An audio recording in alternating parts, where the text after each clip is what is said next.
Hello and welcome to Leon's Lockpad. Today we're going to pick a very nice kick cylinder. It came from, I can't remember who sent me this. I've had this one a while.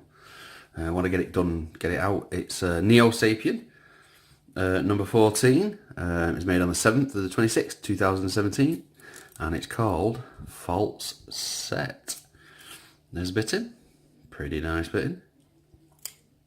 Yeah, I can't remember who sent me this, but I'm trying to go through a lot of my older locks now. Get them on, get them sent on to someone else.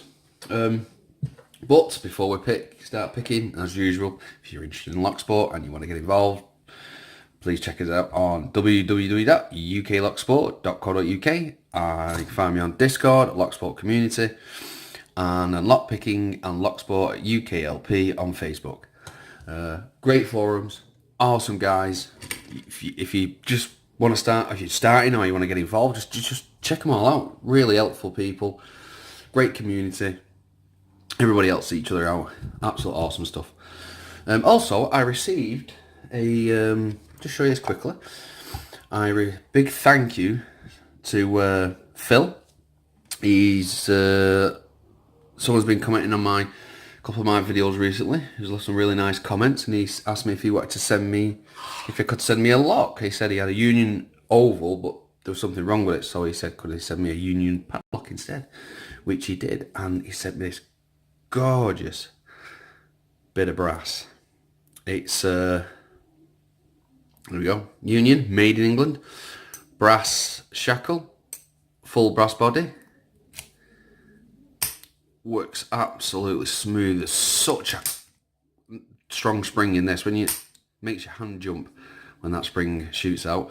It's only single side locking. What he does is he collects locks, and he likes to breathe new life back into them. He said this one was seized up. It was absolutely gunked up. Got it fully working again. I'll just show you the bitting as well. Really nice bitting. Comes with the Union key. I will be doing this in an upcoming video at some point. But absolute gorgeous lock. Thank you very much, Phill, for sending me that. It's absolutely beautiful. Really nice. Right, well, we'll get on with this picking. Right, we're going to use, let's see, we're going to use a Dazevers hook. Absolutely gorgeous. Love this hook. And I'm going to use a homemade tension wrench. Also, just got to say out, I've had a few new subscribers. I do apologise I've not got back to you. Notifications have gone stupid again, where it's not telling me people are subscribing. I only find out when I look at my stats. It's 1 minute they're working and 1 minute they're not. Right, we're going to use a homemade tension wrench.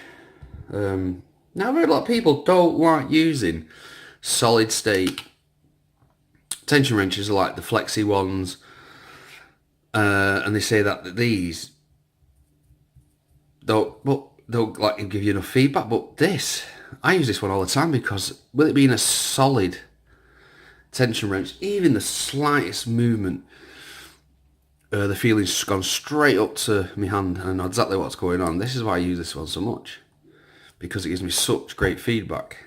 Even the slightest of like a serration, I will feel a click through this, where a flexi one I wouldn't. It dulls it off a little bit.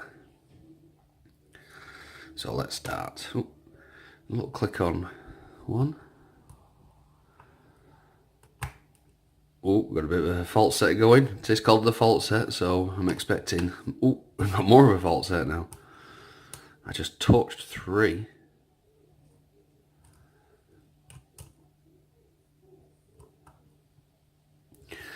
Give me a second, we got caught on number 1 here. Is it on my...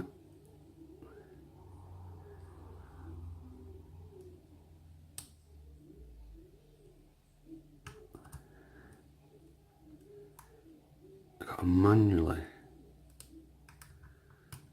Yep. I had to manually put that back to get 1 just to click. That's 2. I got that fault set again.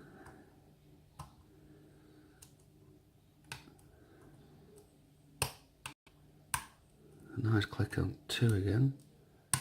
Oh, another click on 1.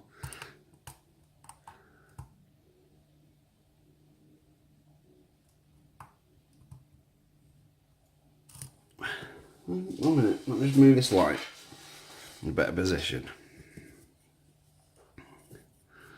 This is not a constant shadow on it. There we go. It's a lot better.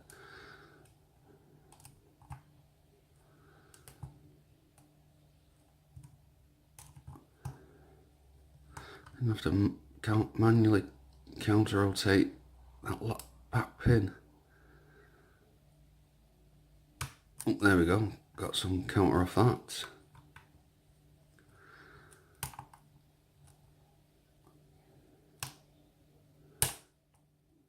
I think. Oh, I got that back again. I thought I'd overset something.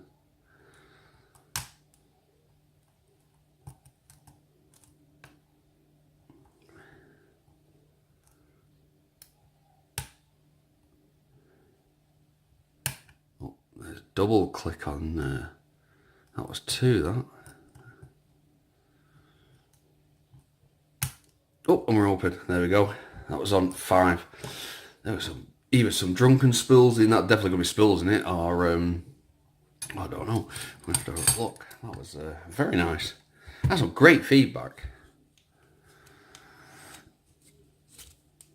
Let's get it out of the kick holder. Ooh, a little bit of a tight fit on that one. Right, we can lock this back up.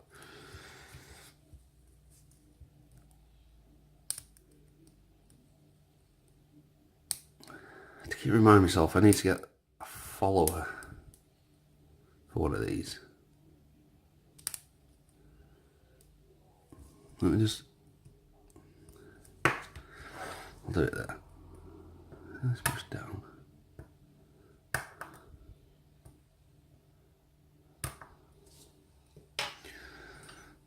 I'll use the tweezers.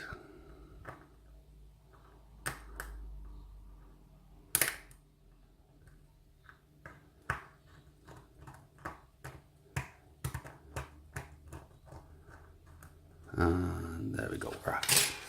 Right. Let's get the petting tray. Let's get this camera angle changed.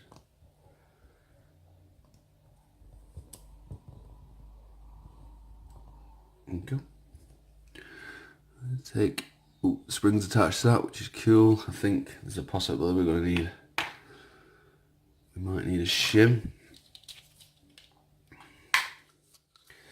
because when you lock it up, it doesn't like going to the left. There's a possibility there's a T-pin in it as well.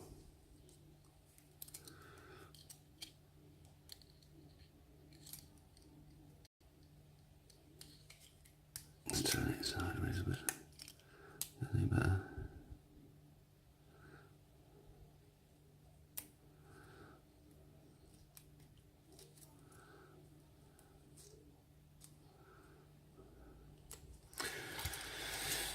One second. Let's use my thinner shims.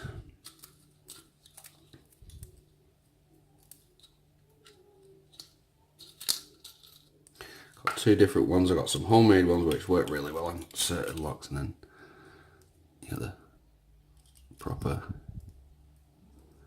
commercial ones.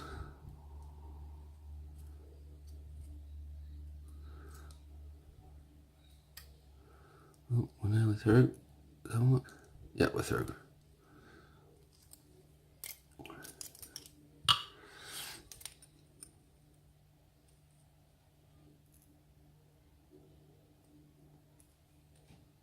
There we go. To be safe, make sure we don't lose anything. There you go. Everything had to be picked. 1, 2, 3. Oh, we've got some deep countermilling on 1, 2, and 3 on the chambers.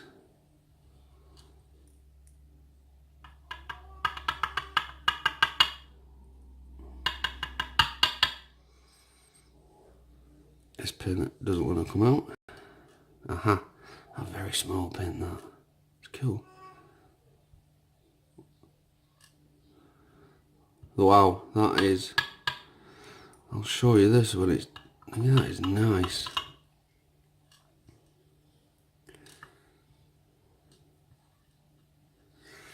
Right, let's have a look. Yeah, we've got counter milling in 1, 2, 3, nothing in 4, and nothing in 5. Great stuff. Let's pull the shim out and go for the tweezers.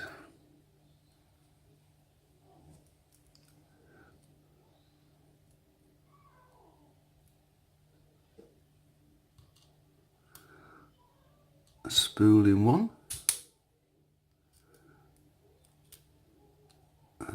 Copper spring.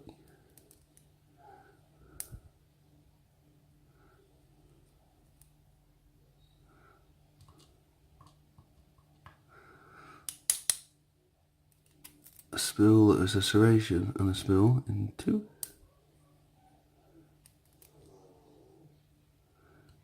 3. Oh, it's very cool. In 3, he's got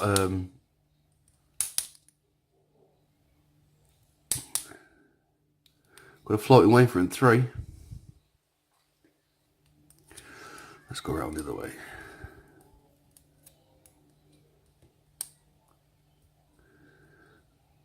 There we go. Well, there's our T-pin.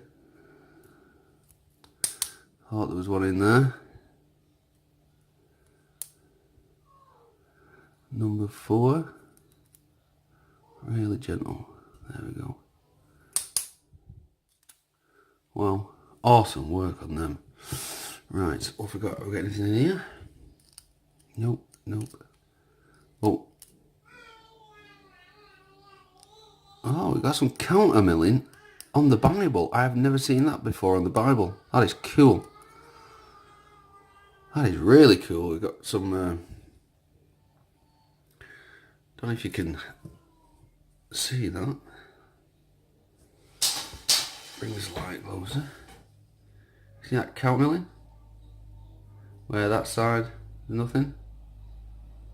And on that side... That is cool. Awesome, my friend. Right, let's check out these pins. These pins are awesome. So we've got slightly tapered keeping. Next one is a very deep serration on a very small keeping. And the next keeping is, as you can see, got a floating wafer. That is cool. That is cool work. That's awesome, that. And then we've got a serration on number 4 and number 5. We've got like 3 serrations, fairly deep and sharp at the top. Driver, we've got a nice deep spool. And number 2, we've got 2 serrations. Number 3 driver is another floating spool. Absolute awesome work on that, mate. Absolute great. Yeah, I've made floating spools myself. I don't make them that often because they're just really, really fiddly, time consuming, but they are very cool. We got I don't know what you would call this one, like a T-pin, but it's not. It's like more of a bit of a mushroom as well. And in number 5, like I said, I knew there was a T-pin in it somewhere. You can tell T-pins because they always catch. Even out, no matter how well you make them, they always just slightly catch, sort of like letting you know that there is one in there. But Neo, mate, absolute awesome pins. Great work. Love those floating ones. Great job, mate. Oh, there we go. Let's pull that back. So yeah, that was awesome lock. Please check out Neo Sapien's channel. I think I should be able to put his link up for that. People with fairly lot of subscribers, their links will show up when I'm using my laptop, and people, when I put the name in and go, this channel does not exist, even though it does exist. It's just finding the URL. But yes, please check out Neo Sapien. Absolute awesome dude. Great lot, mate. Love that. Fun to pick. So, and big thank you to Phill for sending me that Union padlock, because that is really, really, really, really nice. So, thank you very much for watching. Please subscribe and bye. Don't forget to like.